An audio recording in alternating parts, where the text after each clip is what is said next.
mati sebab lupa nak tutup dia punya switch yang ni kan.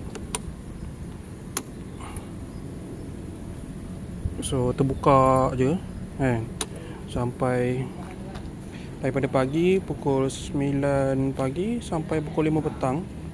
Bila nak start, dia punya skrin dah gelap kan. So sekarang ni saya dah ambil barang kan, untuk jumper. Jadi saya buat tutorial sikit lah. Okay. So ni saya pinjam dekat kawan saya power bank untuk jumper.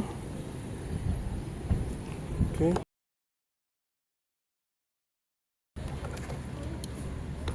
So masukkan ni. Okay, lepas tu dia punya bateri kat bawah ni. Okay, so kita kena buka empat ni lah. Okay.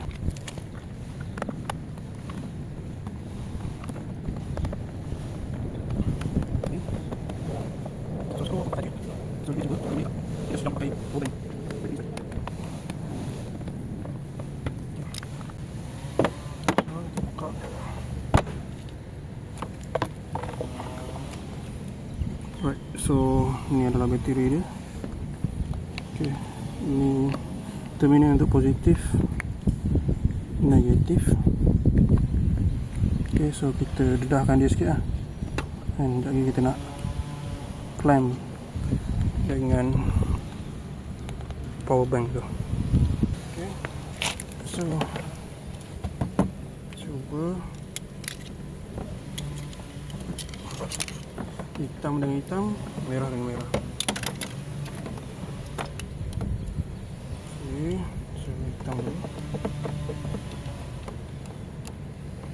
Okay, macam tu. Satu merah.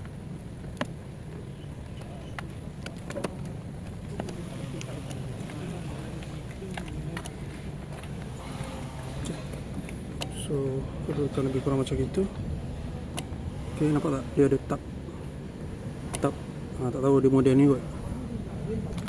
Okay, so should be okay. Tekan kunci, pastikan ada sekali. Okay, alhamdulillah.